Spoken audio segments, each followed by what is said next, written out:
Writing is the easiest thing to talk about, but you've got to get your butt in the chair and just go for it. And in going for it, you've got to be open to criticisms that come your way. People have to read what you're writing, making sure it makes sense. My name is Brian Lush. I'm a graduate of the Institute of American Indian Arts, Yankton Sioux tribal member, and I am a novelist.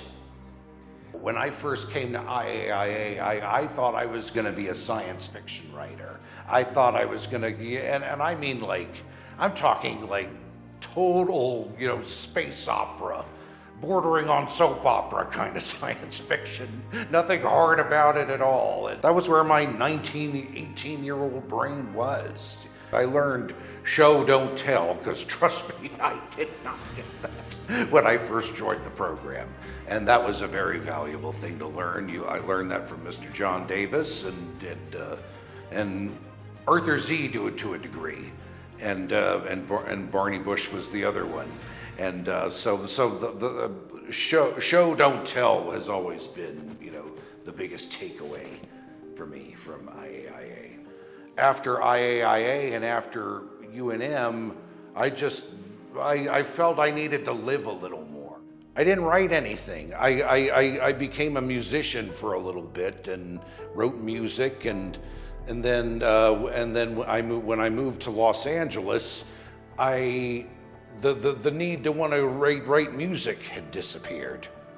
And so, but I wanted to be in music somehow, and I came up with the idea of, maybe I should try blogging and interviewing bands and maybe, see what I can do with that. And that ended up being what I did for the next 15 years. It was the work that kind of defined me for a decade and a half and brought me great joy.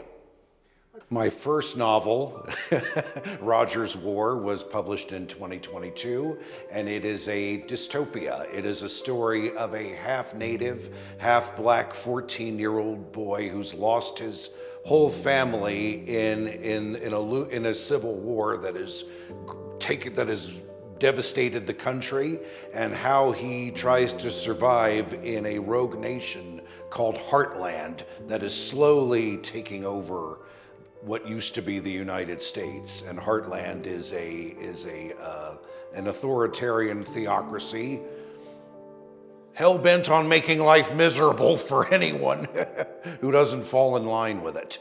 An example of that is my main character. He's lost his whole family. He's been adopted by some very strange people in a small town in what used to be South Dakota. And he has to find a way to live, find a way to survive. The idea came to me in 2018. There was that school shooting in Florida, which inspired our president at the time to arm teachers with guns. And I thought that was just a wild idea to arm teachers to keep a school safe. I mean, it just sounded, apocalyptic to me, The township is what they call it, that my character lives in is called Harmley. He's named after one of my IHS doctors, and the town is.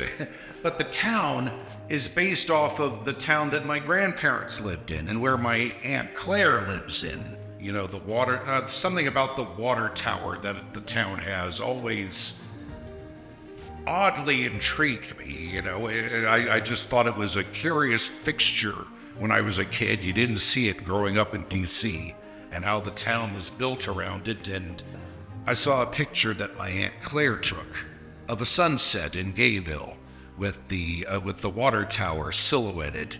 Just that image of that structure, I'm like, I gotta use that for the cover of my book.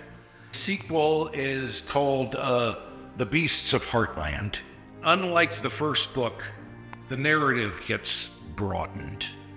The sequel is also narrated by Brother Isaac, who was actually the character that I wanted to write when I tried to make this a short story in 2018. The sequel to Roger's War, Beasts of Heartland, I intend to have out this year. I also would like to, I want to do a children's book too.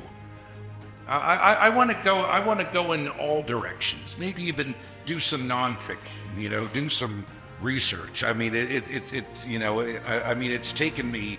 I didn't get my first novel published till I was 45, but that feels appropriate to me. I have a lot to learn, and I've got to share it. And there's so much more to learn.